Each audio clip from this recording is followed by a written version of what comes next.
Greetings mortals, Brimthen here, and today we're going to be doing Brimthen's Hardcore Survival Guide. This video is dedicated to my buddy Mr. Havoc, as well as anybody else that wishes to learn how to do hardcore Minecraft.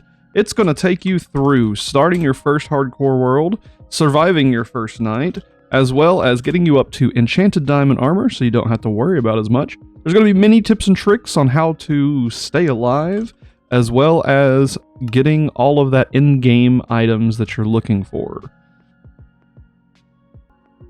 This first episode is going to get you started on building your first base, as well as some tips and tricks for your first night. This is my F3 screen, what I'm running on and everything. These are my settings. I use 90 field of view. These are my video settings if you want to pause and look at them. Using default Minecraft texture packs. I don't use auto jump. On my Twitch stream, I use BSL shaders with Prime HD texture pack, if you're interested in that. So a few things about starting out. We're looking for sheep. I know that there's two right there, so hopefully we find a third one. If we don't, I'm going to have to shear them instead, which we will talk about in a little bit. But first, our first and primary goal is to get 3 wood. And I see some wood over here. I see 2 villages. So if you want to play on this seed, there's the seed for this map. If you want to play along with us and maybe do a different experience from what I'm doing. So let's start this off by getting 3 wood and making ourselves our basic early game tools. A note on the wooden axe. It has 7 attack value, which is very close to a diamond sword. The wood axe and stone axe are going to be your best weapons up until you can get to diamond weaponry. So don't sleep on those. They are very good. If you don't know a recipe, you can click this little book and it will pop up most of the recipes in the game, and you can just click on it and it will automatically put it over here. But if you're like me and you've played for a long time, you'll know the recipes almost by heart. So use that little green book to figure out your recipes. If your recipe isn't in the green book, it's because your character hasn't learned it, and you may want to Google what the item is. Google is a great resource for finding out how to make something or how certain mechanics work. We will not be using these villages early game, as I want to teach you how to do this without villages. There's a sheep over there. We now have our wood and our wood tools, and our next goal is sheep, so that is what I'm going to work on right this minute. Now, we have a little canyon here. If you ever are faced by one of these, just watch where you're walking. Don't just run off the side. I've seen a lot of new players be running around and just kind of fall in a hole and die. So keep that in mind to watch where you are walking at all times. If you jump up and then attack, you will do what's called a critical attack, and you can one-shot most animals with the wooden axe. Also some rabbits over here. That's good for some potions. But we need that 3 wool as fast as possible. If you find trees with beehives, or you find bees, don't attack them. Don't mess with the beehive. Just let them kind of be, so to speak. They produce honey, and honey is a very valuable block. What I like to do is just mine out the wood underneath the tree. So now we will start our first base. I see this wonderful mountain over here. We might be able to find ourselves some iron on the side of it, but I want to pick up some of these saplings from that tree that we messed with earlier, because I'm thinking I'm going to build my base somewhere around spawn. The cool thing about hardcore is you don't actually have to do that, because if you die, you lose the world, so your entire world is essentially spawn. But I'm just going to build a base here anyway, just for fun. I'm just going to put a few trees down so I have them for later. Running, jumping, and taking damage will lower how much food you have. Once you're past 3 or past 2, you will not regenerate health anymore. Past 3 or something like that, and you can't sprint anymore. You want to keep your food bar full, so I'm going to try to cook this raw mutton pretty quickly. But I want to get over here to this mountain. Mountains are a great resource to find iron as well as flint and other resources that we need. And I see an igloo up there. That's pretty nice. Not going to mess with any monuments right now just because, hey, there's some iron. Just because that is not going to be as easy to find in every world. I want this guide to be usable on any world for anybody, and you might have spawned on an island, and you might be needing different tips and guides than finding a village or something else. So I'm going to keep this to where it can be for anybody on any world type deal. So we have found some iron, so we need to update our goals over there. Alright, I've updated our goals over there. We have already found a little bit of iron, just enough to kind of make us a pickaxe. But first we need to get some of this cobblestone to start making our base. Cobblestone is a great building resource because you're going to get lots of it over time. Be careful with these caves and anywhere that's dark. Enemies spawn in the darkness, so try to stay away from it as much as you can. I am going to go up here on top of this mountain to get some of this wonderful coal up here. Be careful in the snow, however. There are some places now with this new update where the snow is very, very, very dense, and you might fall in and get basically killed by frostbite. So just be careful with that. But I definitely need this coal like ASAP, so I'm just gonna go grab it. You can make charcoal by taking raw wood and putting it in a furnace, and that is something we'll probably be doing pretty soon because we're gonna need a lot more coal than this. But this is a great little find right here to get us started.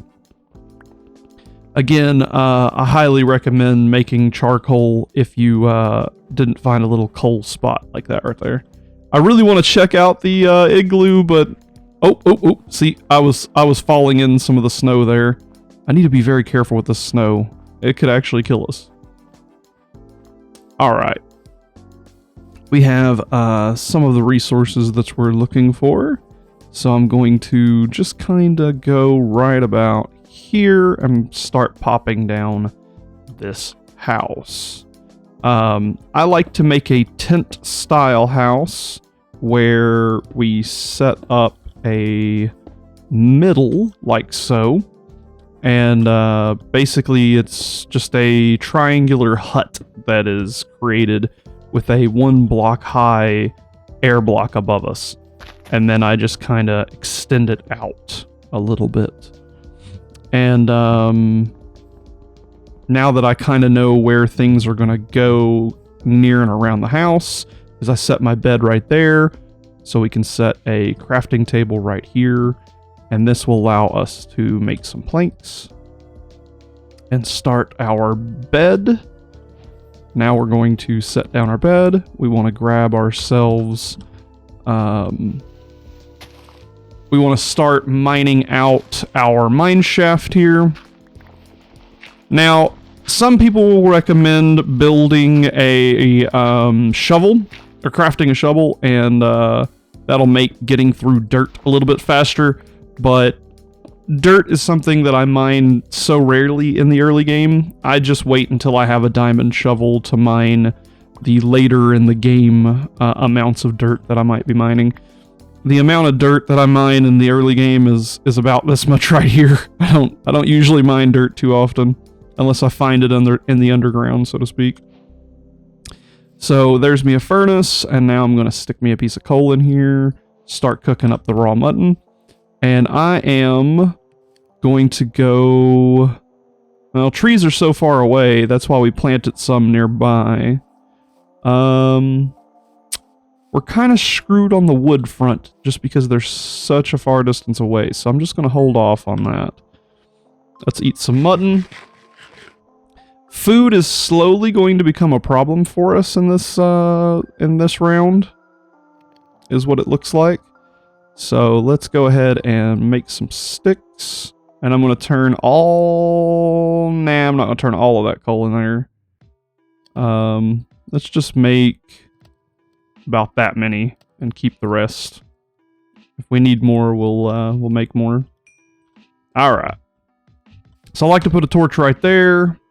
And then I like to put my torches on the top part here. That way, if water ever went down this tunnel, it won't block out my torches. It'll just run off the stairs like that.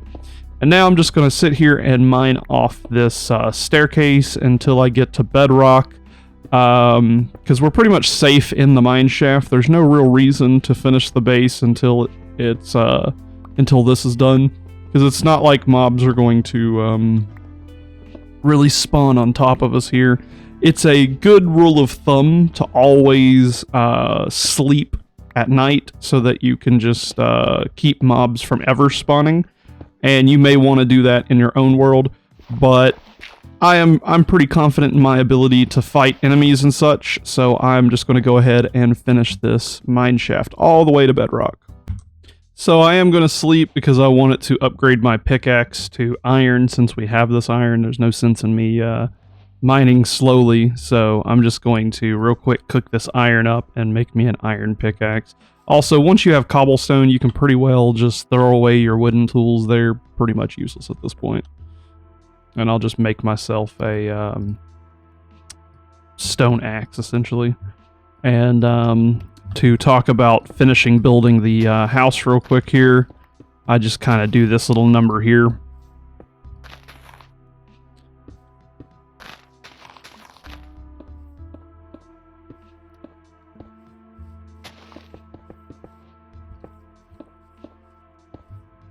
And that is how quick it is to make this TP hut kind of build here that's just good for your first night for the most part. And I just fill in the rest of this like so. But I'm going to need just a little bit more anyway. So let me just go ahead and make myself a pickaxe and I'll get back to mining. Oh, and one pro tip on mining, you can take and put your torches in your offhand, and that lets you right click place a torch, and then as you mine down, you can just slap one down really quickly. We found some copper and some more coal, which is great. However, copper's not super useful except for a little bit of EXP that you get from cooking it in the furnace. But this coal is awesome. We want to find as much coal as I possibly can. And yeah. Always, always, always light up these dark areas, because if you don't, a creeper will spawn right here and walk in and then blow you up every single time, I promise. When you find your first patch of gravel, you want to mine this gravel until you find a piece of flint. That way that you have it. You can do this on any patch of gravel that you end up finding, because every piece of gravel has a chance of dropping a piece of flint, and you can actually pick up the gravel, place it back down, break it again over and over until you find a piece of flint. I only place my torches when I can kind of notice how dark it is, because you can see how dark it is down there. So once I start seeing this kind of level of darkness, I just pop down a torch. Woohoo! We found some more iron. This is a great find. Very glad to be getting a little bit more iron here. This will let me make some more iron tools if we need them, and as well as make an anvil and some other iron products. Yay!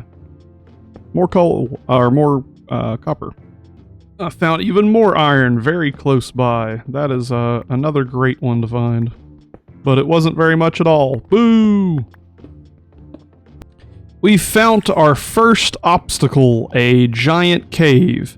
My recommendation to new players is not to even remotely mess with a cave. Don't look at Enderman in the eyes, and just kind of stay away from that. So I'm going to head on back up to the base and finish building it real quick. Please note that my food hasn't moved, and my cooked mutton is still at 3. That is because mining does not take very much away from your food. It's a very slow process where your character isn't running, jumping, or taking damage. So you can mine for long periods of time with very little food. Now that we're back up here at the top of the base, let's finish it off here. So we are going to basically make the roof here. Put in the walls. And then I can put me a torch. What I like to do is I like to put a torch on the top here and on the back, and then one at the bottom, and then one at that spot right there. And then I like to put one right there. And what I'm going to do is get the iron cooking, and I'm going to take a really long walk over to get some wood. Actually, no, one of our trees have actually turned into a bush. Well, I've never seen that before. That's interesting. I've never seen a tree have its like that. That's so weird. But I like it. It looks cool. Very neat. But we needed just a little bit of wood to make some more tools, because I was running out of tools anyway. I just noticed we had a little cave right here. This is not good for us. We want to kind of light this up just a little bit to keep mobs from spawning and walking up here.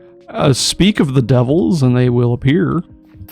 So how to handle creepers, especially if you have two. Hit them, back up, hit them, back up. Every time you hit them, you will knock them slightly away. We found more iron, that's nice. Jumping attacks on zombies. There's another creeper right there. This is why we light up these caves. Hit him, back up. Hit him, back up. Hit him, and back up. That is your way of fighting creepers. Now, if he gets the jump on you, that is the actual worry. All you got to do is kind of back away from them, and you will be fairly safe as far as creepers are concerned. Creepers are, of course, a very, very big threat because they are able to one-shot you. And you just want to be very careful when engaging them, so to speak. I'm going to definitely get all this iron that we found and all this coal as well. As you can see, it's getting nighttime, so we need to take this time to go to bed. And sleep as often as you can is the best idea. Now I want to put a door on the base. And I also want to make some more sticks. And we'll have to go get some more wood here shortly, but at least we have a door on the base. We have some iron. I'll put some more iron into there. I like to make about 2 furnaces in these bases, like so. This allows me to cook multiple things very quickly. But our iron is our most important thing. So I'm going to go ahead and make 2 more iron pickaxes, because that's about what it's going to take for me to get down to the bedrock. But as you can see, we have a very secure home. One that I don't actually have to worry about enemies just walking up on me. But we aren't super secure, because there's a lot of open area here where mobs can spawn and try to get in on us. So the thing that I do with that information is I like to make walls. These walls allow us to basically encircle our property and keep people away, just as they do in real life. So we will basically make ourselves this kind of structure. And I will show you a really cool and easy way to get in and out of these walls here in just a moment. But for now, we want to at least encircle our base so that we don't have to worry about enemies just coming in and kind of bothering us, is the idea. And I'm just going to fill in some dirt spots here so that we have a very level area. Not a requirement. There's a bunch of different ways to make the walls not as level. But my recommendation is always sticking to a 2 high, because if you have a 2 high, nothing can shoot you with arrows. If you have a 1 high, things can shoot you with arrows. Things can't come in because you can't jump over this wall, but things can shoot into there. So I like to make my walls 2 high at the very least. That way I'm not worried about skeletons and stuff shooting me. Another thing to mention is to make sure that you keep your walls actually too high on both sides, because if I am here, I can shoot arrows at you from this block. So be sure to break these blocks to keep them from there. Naturally, there are some vantage points that an enemy may be able to stand at and still get you. I don't really worry about them as much because usually they're not smart enough to do that. The biggest advantage to the wall is keeping skeletons and zombies and stuff like that out. The only thing this doesn't protect against is spiders, as they can walk up the walls. So the only enemy that you really have to fight is spiders. But spiders will only try to attack you if you are in their line of sight. So the way that I get in and out is just by mining out of it for right now until I can get me some more wool. As there are some carpet gives you the advantage of getting in and out of your base when mobs can't. So I just do that kind of thing right there. And now we have some more wood. So let's start making our chests. I'm going to make a double chest real quick here because our inventory is starting to get full.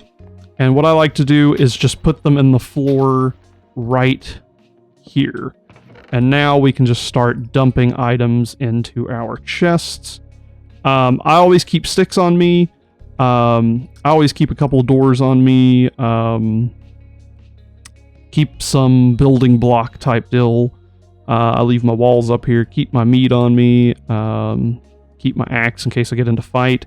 And that is our inventory now. So we have some opportunities here to make some iron armor. We won't be using iron armor for very long, but it's better that we have some instead of none. And let's get back to mining that mine shaft for a moment here. Actually, hang on. I need some, I need more building blocks here. We'll take the diorite and stuff. Here we go. I forgot to bring torches, so I'm going to go make some torches. While I was out, I noticed that there was another village really close by. This freaking seed has 3 villages within, like, just a little bit of time of each other. That is just insane to me. But yeah, I came out here because I wanted to, oh my gosh, there's tons of sheep. That's awesome. We just need to find a lead now in order to, make ourselves a sheep farm here later. Which is just a really cool thing to do, but yeah, here we go. Anyway, I want to make myself some carpet, so I'm making 6 entrances and exits, basically, if I want it to over here. So how to make these entrances and exits is just like that. You can't basically get in and out from right there, but what you can do is basically set it up to where you can jump from it to there, and then you have a way to get in and out from here. So that's basically how I'm going to be getting in and out of this wall area, just to be kind of fun, so to speak. And that, my friends, is what the early game of Minecraft looks like. Thank you guys for watching, and stay tuned for more. In the next episode, we're going to talk about how to deal with big caves like that. One of the options that you have is to mine left a couple of blocks, and then mine left again a couple of blocks, and then basically start your mine shaft going the other direction to kind of avoid it. However, I'm going to teach you how to basically go through anything to keep a straight line and keep your mine shaft absolutely straight. So thank you guys for watching this one. We're going to be going through some more information like finding diamonds, the proper level to find diamonds at, the best way to mine for diamonds that I've found so far for 1.18, and hopefully this has been educational for you and help you out. I have a playlist that this is going to be in, and it will have all of the hardcore farms that I suggest. such as a sheep farm, an iron golem farm, tree farm, and other kind of food farms and just kind of useful stuff out there. Eventually we'll kill the Ender Dragon as well and all that kind of jazz. So thank you guys for watching. Stay tuned for more. Hope you guys enjoyed the video. Peace!